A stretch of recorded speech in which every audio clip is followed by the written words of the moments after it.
All right, welcome to Behind the Scenes. Today we have Bob from Mr. Darby's. Why don't you tell our viewers sort of what Mr. Darby's is and kind of give some background on how you started the business and where it came from? Mr. Darby's kind of an idea that we just talked about. My wife and I, Karen, had been selling, in different avenues and different locations. Kind of started with eBay when it started way back in '96, and was just looking for a new idea. We had been in photography for 23 years. That kind of closed up, and we decided, to go another direction. One night, I was told about a building in North Lima, Ohio. Decided to take a trip down there to check out that building. Like I tell everybody, I was in my 1990 Mazda Miata. Got out of the car, looked around the building, and a police officer pulled up to me and asked what I was doing there. It was early in the morning, and told him, and the rest is history. 3 weeks later, we took over the store. It still had all the food and shelving and coolers and everything when it closed up 7 years prior, and we had to get rid of everything there, and we opened up the business. Beautiful. So tell me how the business works. So we have about 85 vendors. They rent spaces in our store, and they sell their own things, but we're basically the checkout, and we take care of all the checkout and everything for the people. And then they just get paid, every couple weeks for everything they sell. So they don't have to worry. They stock it, they don't have to man it, and we take care of all that. And antiques, collectibles, what other kind of stuff you guys sell? Well, antiques is how it started, and that was the big thing. But antiques are slowly fading, and it's more collectibles, home decor, mid-century modern things. That's what people are looking for nowadays. I always say our market's the 25 to 45-year-old, woman or housewife. They kind of dictate most of the sales, but then we also have the gentlemen that come in looking for their oddities and everything.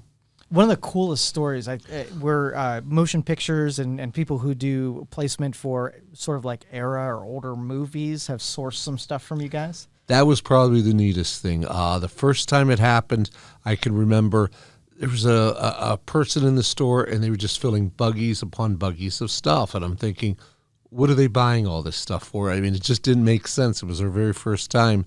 And when they came out, to the checkout, we were just talking. I said, man, you're buying a lot of stuff. What are you buying all this for? And that's when we found out that they were a set designer for the movie Fences that was starring Denzel Washington. Now, the neat thing about it is at that time they gave their set designers all brand new $100 bills, and that's how they'd go and buy things. And she spent, I think, about almost $2,000 that day, including the couch that you'll see in the main scene of that in the living room that came from our store. Oh, that's pretty cool. So you had interest in collectibles. What other industries were you in before Mr. Darby's? What about your background? I actually started in business a little bit after I was 18. I started in photography and did photography, and that's, in fact, how I met my wife. My wife was a salesperson for Pentax cameras, and I met her in a camera store. I was a photographer, and just kind of pursued her, as she would put it, and the rest is history. And so I guess the photography led into presenting the items well, too, so that kind of was a match. Yeah, I did do some commercial, especially at that time when I first started. There was a lot of commercial photography in the area with steel mills and things like that before the steel mills closed. So I did do some, type of photography like that, but that sadly faded real quickly. And we got more into doing preschools, daycares, and sports leagues. We won everything from the young kids up to I was a stringer photographer for the Cleveland Cavaliers for a short time. Oh, nice. All right, let's do our narration video here.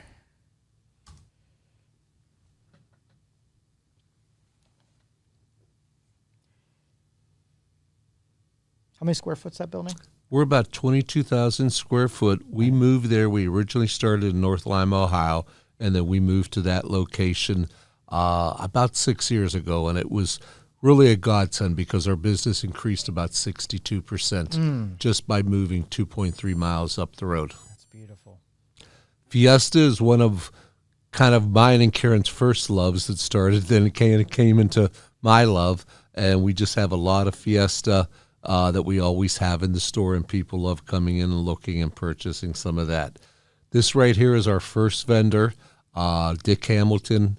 When we decided to open up, he was the very first one that committed, and he has tons of jewelry, estate jewelry, coins, and everything like that. Again, when you're looking at this booth here, a lot of home decor.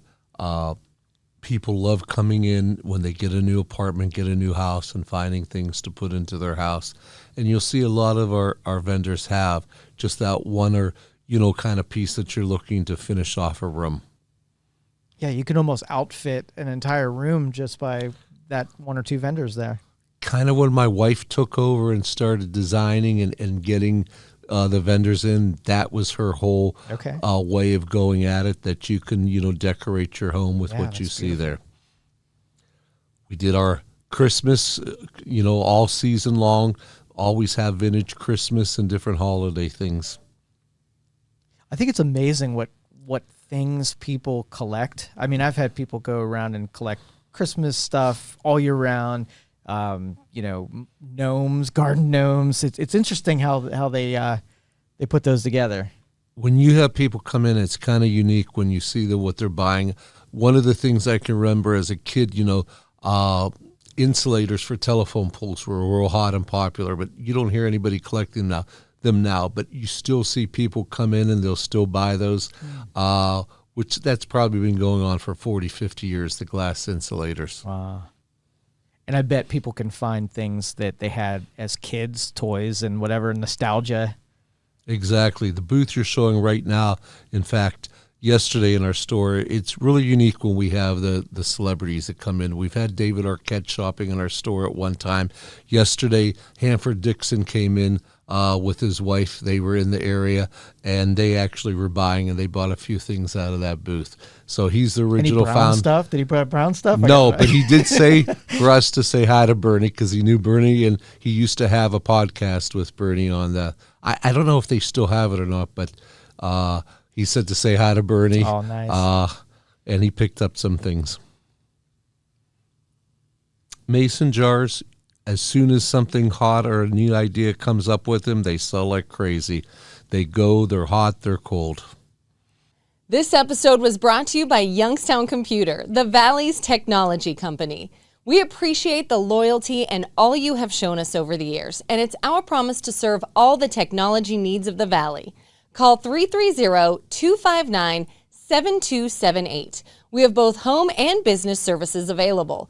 Everything from repair, installations, and new equipment. You can improve your Wi-Fi and have technology serve you better. Call 330-259-7278. Or you can schedule your appointment right now on youngstowncomputer.com and look for the red Book Now button. When you say something new, like a TikTok video features them, or TikTok, Pinterest, seems to what dictates the business. Years ago, things would, sell, constantly. Now it's whatever's hot on Pinterest, TikTok, the different social medias. They get real hot for 2, 3, 4, 5 weeks, and then it seems to die down. Right. People always are coming in, especially this time of the year when school's about to start, looking for furniture for dorm rooms, or if they're, starting up an apartment. So we always have the demand for a different type of furniture. The staple collectibles like figurines and dolls. Figurines and dolls have died down a lot, but there's still those diehard collectors. I think there's 2 doctors that come in all the time that are always looking for Royal Dalton dolls. Any ones that they see in the store that they don't have, they buy. It could be 1, it could be 20 of them. Coffee mugs, I'll never understand those, but they seem to sell. People just look for that one special one, but you go in everybody's cupboard and they probably have about 30 coffee cups. Right. We were up in, I believe it was North Dakota, and we stopped at a Goodwill, and we actually found a coffee mug that was a Youngstown coffee mug while we were in there. So it's weird how some of this stuff circulates and gets resold Throughout and the finds country. its way. Oh, yeah. That's neat that you guys have the same disease that Yeah, we do. yeah. When you see a Goodwill, when you see you right away have to stop. Yep. It's a disease. But it's a fun disease, especially if that's your passion. When we talk about this stuff, you light up. I mean, it's one of those things, you found your niche. I've been a collector since I've been honestly in elementary school. Kind of got my start with pennies. Funny story, ice cream at that day was 10 cents for ice cream when I was in elementary school. Couldn't always afford to get ice cream, but I found out a way that if I got a penny and stamped your initials on it, I could sell it to the kids for 10 cents. So I was able to get ice cream every day Nice. and started collecting coins that way. And then it just went to different collectibles. I mean, I've collected Pez. In fact, beer cans, when beer cans were real popular. I was 13 years old when we did 2 beer can shows in Youngstown. They were humongous events. I could still remember when the news reporter came up, they wanted to talk to the promoter, and they pointed towards me. They said, no, who's the promoter? And it was myself with the help of my mother. We put together these shows, and we had probably over about 100 vendors in each one. Oh, that's cool. The military stuff always sells, even as long as it's been, and again, my passion, these toys, everybody looks at me and says, what do you like here? There's just everything in that booth I like. This, you have a lot of your mid-century modern items and things from the 50s, 60s, very, very popular. How do vinyl and records do? Records are real hot. They started this. That's one thing that started a few years ago. Kind of back up, and it's still very collectible. We still have our vinyl people that come in regularly. The one thing they don't know is we probably have about 10,000 vinyl records in our back room that we have not even gone through and looked and brought out yet. If people knew that, they'd be going through the walls heck looking yeah. for it. Heck Pyrex is another real collectible item right now. And there's some really nice, Pyrex pieces, sets there. We have a lot of people that come from out of state and will spend $200, $300, $400 worth of Pyrex. Wow. Do you have many like crafters or people who produce artwork or whatever that sell? We're really not a craft type mall. We do once in a while get a few items in, but that's just, an area we didn't get into.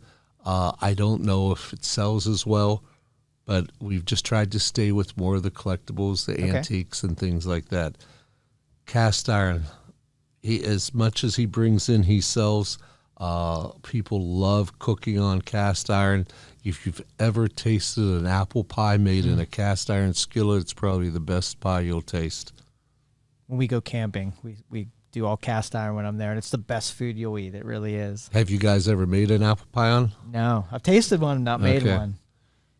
Those are real good. Never really seen a tour like this through our store. This is kind of unique to me. Yeah, I've never really taken the time and looked. My wife Karen, she goes through the store, takes photographs all the time, posts on social media different items we have. So she sees a lot of this, but I really haven't seen a tour like this. I'm there every day. What's funny is the people that sell in our store, come from every walks of life, and it's just they all have the desire to collect, and then sometimes the collection gets too big and it's time now to start selling different things. And I'm looking at these, and I mean, there's people from everywhere that, will ask for a booth. In fact, we always have a demand for booths and a waiting list, and it's great to get new people in and change it up a little bit. Yeah, I like that it varies. So you have everything from super fancy ornate plates to toys and, jewelry. It's funny. My wife's the home decor and that type of thing. I'm the toys and the collectibles. So we both have our own directions we like to go. Now we have vendors. This vendor that you're actually showing comes from Cleveland, but we have vendors from, the Cleveland area, the Pittsburgh area that all rent space, Akron area that all rent space, and we'll make the drive once every week or every 2 weeks to restock and bring new things into their booth. And so how often do they swap out merchandise so that if you visit, the next time you visit, there'll be new stuff there usually? Almost every day there's about 2 or 3 or 4 vendors that come and bring new things. We always find the most successful vendors in our store are the ones that are there once or twice a week and bring new things. The ones that only come in once or twice a month, their sales aren't as good as the other ones. You've always got, just like you go into any department store where they'll, redesign, remake themselves, you've got to do the same thing here to Keep be it fresh. successful. Exactly. And I saw some jack-o'-lanterns, so they go along with some of the holidays as well and sell more. Halloween, it's so funny. Halloween and the holidays, like right now, Halloween's already selling. We'll be sold out of Halloween before October. Our vendors will bring their stuff in before October 1st hits. It seems like we're sold out of it. Christmas before November hits. Most of the the vintage Christmas, because we do still have things, but it's just like all the best stuff goes real fast. Right. But holiday collectible, seasonable collectible has just become so popular. This episode was brought to you by Youngstown Computer, the Valley's technology company. We appreciate the loyalty and all you have shown us over the years, and it's our promise to serve all the technology needs of the Valley. Call 330-259-7278. We have both home and business services available. Everything from repair, installations, and new equipment. You can improve your Wi-Fi and have technology serve you better. Call 330-259-7278. Or you can schedule your appointment right now on youngstowncomputer.com and look for the red Book Now button. That was one of my passions. My family, I don't know if they ever liked that stage of my life, but the Pez dispensers you just saw, we used to travel up to Cleveland every summer because they would have the National Pez Convention up there. We'd go room hopping, collecting the Pez. I loved it. I don't know how much other than the kids loved the swimming pool at the hotel. Right. So what made, like, some of the most expensive ones, I can't quite figure out what made them so valuable. So was it just limited runs or what? Really, Pez never really had a limited run. It was just what's desirable and what survived. Okay. The sad thing is a lot of those old molds are still available in the different European countries. And there was a gentleman that they actually just did a movie that actually got into those molds and had those people making them and was paying to have those old Pez made, and it kind of flooded the market in the 90s, and it kind of killed the hobby for a while. Right. Do they still make Pez dispensers They still now? make Pez dispensers. The dispensers are made overseas in Yugoslavia, China, different countries like that, Slovenia, but the candy is still made in the USA in Connecticut. Okay. This time of the year, beer signs like that, all the guys want those for their dorm rooms, so they sell real good now.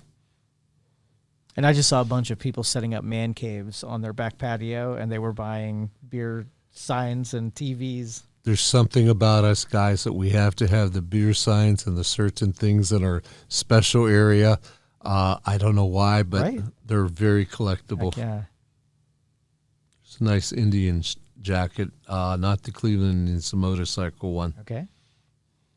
Dan actually here that you're showing his booth, he was actually, I believe, my second or third vendor that's set up. So we've had vendors 11 years now, because we'll be 11 years old in October, that have been with us since day one. Sadly, the few that we've lost have passed away or moved out of the area.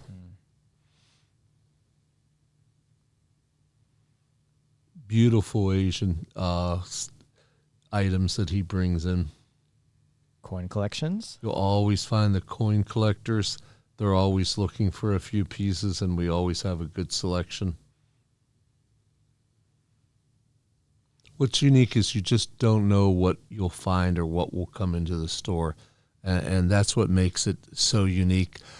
I think we're a little bit different than a lot of other antique malls just because we involve our vendors. We try to have vendors meeting. We try to get vendors input, and we try to ask them because I don't think Karen and myself know everything that makes a business successful. So we try to get the vendors' input of what they think, and I think it helps the store grow. What was unique is, when this started at first with this crazy idea, my mother was she was retired maybe in her 80s, and it was a second life for her to come in and be at the store, and she just loved it. And then when my wife, when she left her job and she joined, there's nothing more fun than to be able to work side by side with your wife and to enjoy it and to have that passion.